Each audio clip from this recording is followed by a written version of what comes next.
Hey, what's going on, guys? Hopefully at this point you've all already seen my review here of the Master-Grade Barbatos, in which I mentioned that I wanted to paint this kit up straight away, so that's what we're going to do here. This is the first work in progress video. We're going to go over just kind of getting the kit ready for painting and early steps of that. I'm not going to go in and do a bunch of customizing or anything on that, because like I mentioned in the review, it's already got a ton of detail there, so I just kind of want to give it a nice paint job and bring out all the detail that's already there on the kit. So first thing that I've gone ahead and done here is I finished up all the prep work. I did a little bit more sanding and everything on that for the most part. Should be all done. And I also removed the clear parts and the pistons. All of that stuff is I just threw back in here. Maybe a little bit hard to see, but the clear parts and pistons are just removed for the time being, so let's keep those there nice and safe. Also got the weapons already as well. Went ahead and got rid of the seam lines here on the barrel of the gun, so that's all gone as well. So what I'm going to do first, usually at this point I would just disassemble the whole thing, get everything all washed up and get into the painting process straight away, but what I'm going to do this time is actually just wash everything kind of as it is right now, and then just give it a good just coat of primer, or I should say just like a thin simple coat, not a good coat, just a simple coat of primer, just so that I can basically kind of mark out, so I can know what parts of the kit will show on the finished product and which will not. So like, for example, just spraying it once it's all constructed like this with primer will let me know that obviously the inside of the frame here of the thighs is completely covered and won't actually show on the finished kit, so I don't need to worry about like painting that in super great detail. Also, that will let me see if there's any other kind of still minor imperfections, things that I want to sand out a little bit more, something clean up a little bit better before I go into like the full-on primer that will be my actual primer that I'll use before going onto the actual painting process. So the first step is just get everything cleaned up, so I'll just use a little bit of warm soapy water, the toothbrush, just kind of brush everything off and then just lay it out to dry, and I'm gonna need to let it dry for like a day or so before I get into that, because there'll obviously be water. It's kind of inside little bits and pieces, everything. And so once I get to spraying, the spray actually will force the water out from any hidden areas where it's hiding, and then that will kind of get under your paint something, and it doesn't really cause a big problem or anything. It's easy enough to fix, it doesn't ruin anything, but it's just kind of better if you get as much water out of it before you try spraying anything. So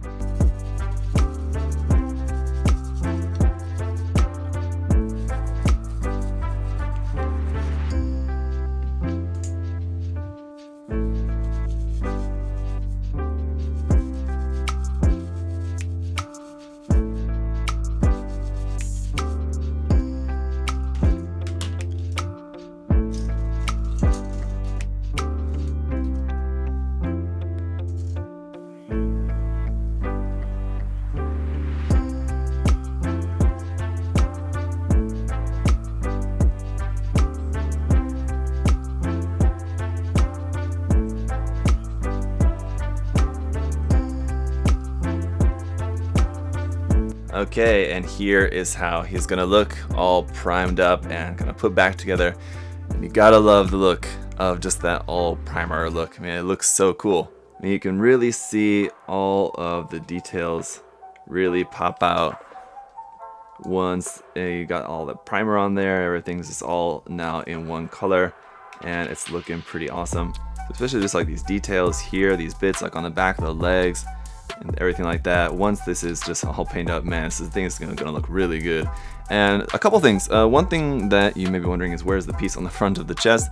This part for the front of the torso there, that doesn't fit on without the clear part. The clear part needs to go in between there, and like I said, I already removed all the clear parts, so I had to just prime this part separately. And one thing that I didn't mention in my review is that the cockpit actually opens in the front like this, so many people were quick to point that out in my review, that the cockpit opens up like so. So just so you guys know, the cockpit does open down in the front as well. I'm sure a lot of you have probably figured that out by now though. And so one question that I do get from time to time is about building and painting, and like whether you should build the whole kit first and then disassemble for painting, or just like paint the parts and then put the kit together. And I always say that you should build the kit first for this. This is one of the reasons, just so that you can see where you're going to need to paint, where you're not going to need to paint like this. But now it's just so much easier to build the kit or put different parts together and take different areas apart. Like I can now pretty much, now that I've built and taken this kit apart basically twice now, I can pretty much build this kit with my eyes closed. So I'm just really familiar with the kit now that I've put it together and taken it apart a couple times. And it just kind of helps you to work with the kit once you know how everything goes together really well. If you're just trying to, you know, put it together for the first time, once everything's all painted, and you kind of don't really have a good sense of really what you're doing. But now is the stage where it's time to take it apart once again and actually get to our colors of this. So I'm going to start disassembling that guy, but we need to talk about the colors, because what am I going to do for the color scheme for this, right? Of course, I can't go with the original colors, so what I'm going to do is go with a desert color scheme for this. So for the V-fin, that's going to be in yellow. I'm just going to use Mr. Color 109 here, character yellow. It's a slightly orangish yellow color. I like to use that. And then for the vents on the chest, underneath the shoulder parts, and then on the front skirts there, front of the knees, those vent parts which originally were yellow, I'm going to do those in white. I'm going to use gray FS36622. This is number 311 in the Mr. Color line. It's an off-white color basically. So it's just not pure white, slightly off-white. And then for the red parts, or some of the red parts, some of the blue parts, so basically some of the red, blue, and black parts around on the kit, I'm going to make those in a really dark gray, almost black color. This is the number 71 Midnight Blue. It's just a really super dark blue. It's basically black.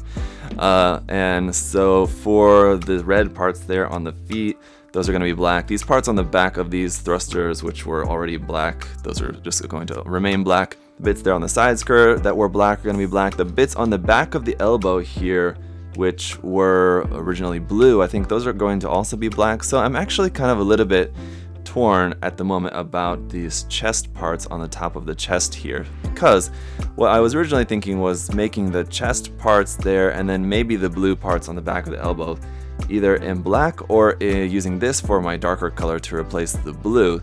This is number 22 Dark Earth.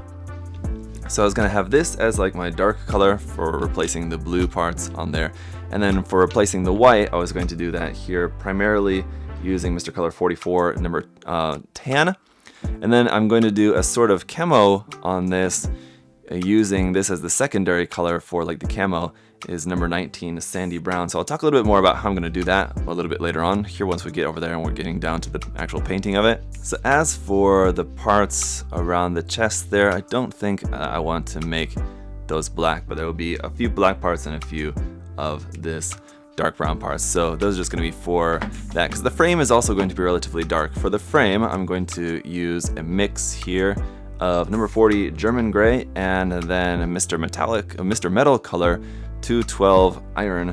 So iron is this Mr. Metallic line, as I've mentioned before, is the kind of paints that when you spray these on and then you can buff the paints and it will kind of shine the edges, sort of give you like something similar to like dry brushing, which you can just do like without the actual dry brushing. You just buff the parts with a cloth or something like that, and it'll just shine the edges of the corners and stuff of your parts with just this paint. So it's a pretty awesome paint.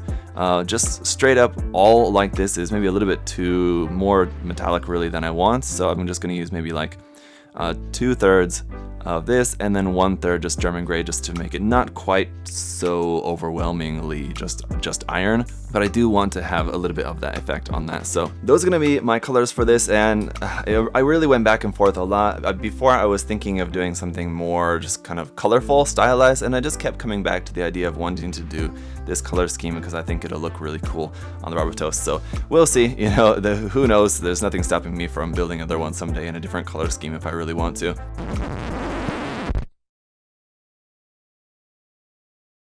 There will be a couple of other colors used aside from these. These are just kind of like the main ones that I'll go over. I will use a little bit of like a dark red for like the piece on the chin, that'll stay red. And then for the weapons and things, and then some of the details around on the frame as well, I'll do detail painting in different colors. The weapons will be probably in different color, gray or something, some other sort of metallic color probably for some of those. But the main colors are pretty much decided, so we can get to disassembling this guy and go over there and start painting out some of the main colors for this. So let's get to it.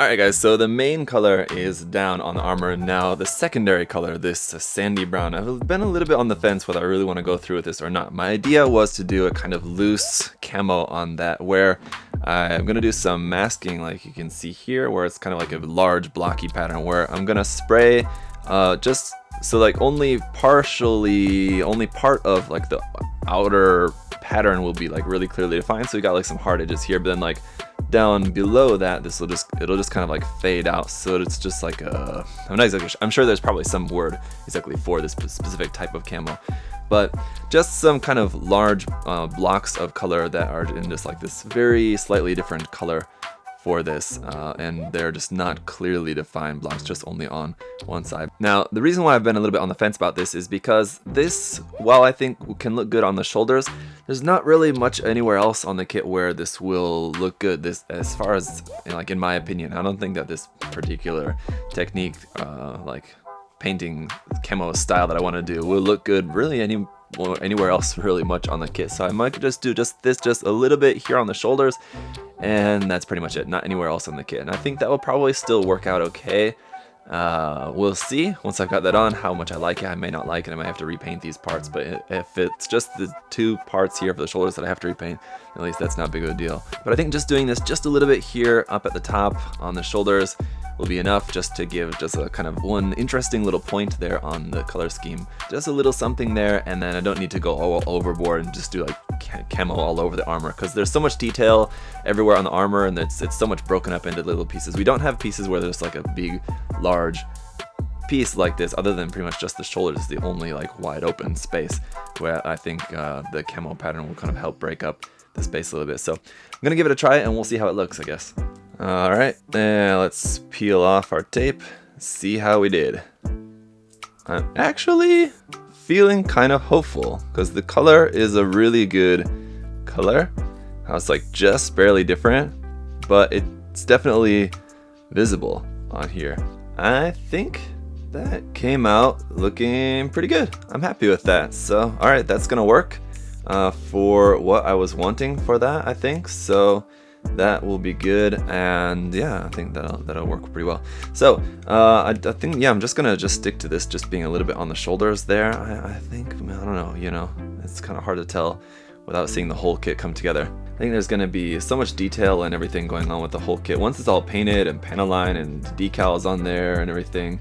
I'm thinking about doing a little bit of weathering as well, just a little bit of dry brushing and things like that. So I think once that's all done, this, while it looks like pretty apparent on just these two parts, it's gonna, I think, be much less noticeable on the kit once everything is all actually done and put together.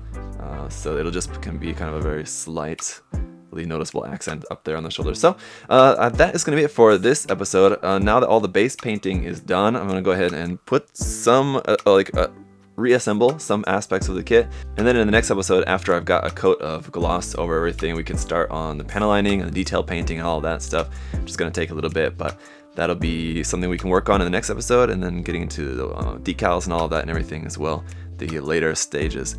But that's it for this video, guys. Thanks so much for watching. I'll see you next time. Bye bye.